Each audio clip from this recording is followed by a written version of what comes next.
Imagine two people sitting in the same office, earning the exact same $75,000 salary. One drives a BMW lease, wears designer clothes, and posts Instagram stories from expensive restaurants every weekend. The other drives a reliable Honda Civic, shops at Target, and seems to live a pretty ordinary life. Fast forward 10 years. The BMW driver is drowning in debt, stressed about money every single day, and still living paycheck to paycheck. The Honda driver just bought their second rental property and has over $200,000 invested in the stock market. What happened here? How can two people with identical incomes end up in completely different financial universes? My name is Jimmy, and I spend way too much time thinking about money, investing, and the psychology behind how people use it. If you're someone who wants to understand money a little better, consider subscribing and giving this video a thumbs up. Here's the thing about looking rich versus actually being rich. Most people have it completely backwards. They think wealth is about what you can show off, what you can buy, what you can display to the world. But this creates a much bigger problem than just spending too much money on things you don't need. Let me tell you about Sarah. Sarah works in marketing at a mid-sized company, makes decent money, about $68,000 a year. She's smart, ambitious, and like most people in their late 20s, she wants to project success. So Sarah leases a nice car, lives in an expensive apartment downtown, buys clothes that look professional and put together, and makes sure her social media presence screams success. She tells herself this is an investment in her career, that looking successful will help her become successful. And honestly, on the surface, this makes perfect sense. But something strange starts to happen. The more Sarah spends to look successful, the further she gets from actual financial success. Every month, almost her entire paycheck goes toward maintaining this image. The lease payment, the rent in the trendy neighborhood, the clothes, the dinners out with colleagues, the lifestyle that says she's made it. She's not saving money. She's not investing. She's not building any real wealth. She's just funding the performance of wealth. And this is where most people make a huge mistake. They confuse the symbols of wealth with wealth itself. A wealthy person might drive a BMW, but they're not wealthy because they drive a BMW. They drive a BMW because they can easily afford it without it affecting their financial security. There's a massive difference between these two scenarios, but from the outside, they look exactly the same. Now you might be thinking, well, doesn't looking successful help you make more money? Doesn't it help with networking, career advancement, getting better opportunities? And sure, there's some truth to that. But here's what most people don't realize. The cost of looking wealthy often grows faster than your income. Sarah might get a promotion and a $10,000 raise, but now she feels like she needs to upgrade her lifestyle to match her new position. Better apartment, nicer clothes, more expensive dinners. The raise disappears into the performance, and she's still not building any real wealth. This is where things get interesting. While Sarah is spending everything to look successful, there's another person at her company, David, who makes about the same amount of money. David drives that reliable Honda Civic. He lives in a decent apartment that costs about 40% less than Sarah's. He dresses well but shops smart. He goes out with colleagues sometimes, but he's not trying to impress anyone with expensive restaurants. Most importantly, David saves and invests about 25% of his income every single month. But the real issue isn't what you think. It's not just about David having more money in the bank. It's about the psychological trap that Sarah has created for herself. Every financial decision she makes is filtered through this question: how will this make me look? She can't downsize her apartment because what would people think? She can't drive a cheaper car because it might hurt her professional image. She can't stop going to expensive restaurants because she's built relationships around that lifestyle. She's trapped in a performance that's keeping her poor. And almost nobody talks about this part. The stress that comes from living this way is incredible. Sarah lies awake at night worrying about money. She checks her bank account obsessively. She puts purchases on credit cards and tells herself she'll pay them off next month. But next month, there's always something else. She's successful on paper, successful on social media, successful to anyone who doesn't know her real financial situation. But she feels broke all the time because she is broke all the time. Here's where the psychology gets really fascinating. Sarah has created what researchers call a hedonic treadmill for herself. Every time she gets a raise or a bonus, instead of using it to build real wealth, she uses it to upgrade her lifestyle. Her expenses rise to meet her income, and sometimes exceed it.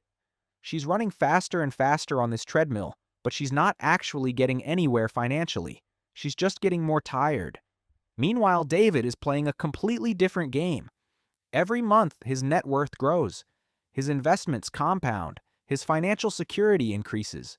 He's building real wealth, the kind that gives you options, that reduces stress, that creates genuine freedom. But from the outside, Sarah looks more successful than David. She drives the nicer car, lives in the cooler neighborhood, wears the more expensive clothes. But something strange starts to happen over time. David's quiet wealth-building strategy starts to show real results. After 5 years of saving and investing consistently, he has enough money saved to take risks Sarah can't take. He can start a side business because he has a financial cushion. He can negotiate harder at work because he's not desperate for his paycheck.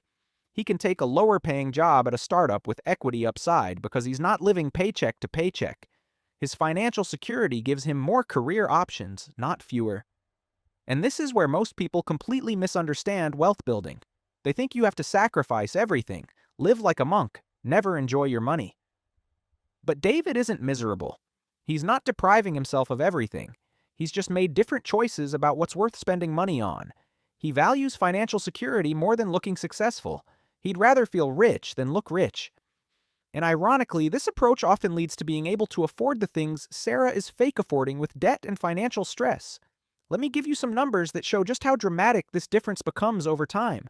Sarah spends almost everything she makes. Let's say she manages to save about $2,000 a year, which honestly might be optimistic given her lifestyle. David saves $15,000 a year and invests it in boring index funds, earning about 7% annually on average. After 10 years, Sarah has maybe $25,000 saved, assuming she didn't have any financial emergencies that wiped out her savings. David has over $200,000. After 20 years, Sarah might have $60,000 saved. David has over $600,000. This isn't because David makes more money. This is purely the result of different choices about what to do with the same amount of money. David chose to look ordinary and become wealthy. Sarah chose to look wealthy and stay poor. But the real issue isn't what you think it is. It's not really about the money. It's about the mindset that creates these choices. Sarah has been conditioned to believe that her worth is tied to what she owns, what she drives, where she lives, what she wears. She's outsourced her self-esteem to external validation. Every purchase is really about managing how other people see her. She's not buying things because she loves them or needs them. She's buying an image. David has figured out something crucial about money and happiness. The things that actually make you feel wealthy, the things that reduce financial stress and increase life satisfaction, are mostly invisible. Having money in the bank makes you feel wealthy, but nobody can see it. Being debt-free makes you feel wealthy, but it doesn't show up on Instagram. Having investment accounts that grow every month makes you feel wealthy, but you can't post about it without seeming like you're bragging. Here's what most people don't realize about truly wealthy people. Many of them look completely ordinary. They drive normal cars, live in reasonable houses, wear regular clothes. Not because they're cheap or don't want nice things, but because they understand that wealth is about having options, not about impressing strangers. They'd rather have the option to retire early than drive a luxury car. They'd rather have the option to start their own business than live in an expensive apartment. They'd rather have the option to be financially generous than wear designer clothes. And this is where things get really interesting. The people who look the richest are often the most financially insecure. They've created a lifestyle that requires every penny they make, plus some they don't have. They can't handle any financial disruption. They can't take risks.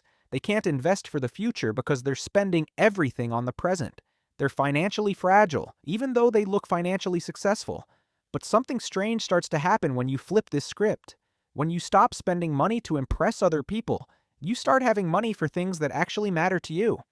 When you stop leasing cars to look successful, you can invest that money and actually become successful. When you stop renting expensive apartments to project an image, you can save for a down payment on a house that will build equity instead of just costing you money every month. Now you might be thinking, okay, this makes sense logically, but isn't there some value to looking successful? Don't clothes make the man? Doesn't driving a nice car help with business relationships? And look, I'm not saying you should dress poorly or drive a broken-down car. There's a difference between being smart with money and being penny-wise but pound-foolish. The key is understanding the difference between spending money on things that genuinely help you versus spending money to manage other people's perceptions of you. Here's the thing about genuine confidence and success: it comes from actual financial security, not from the symbols of financial security.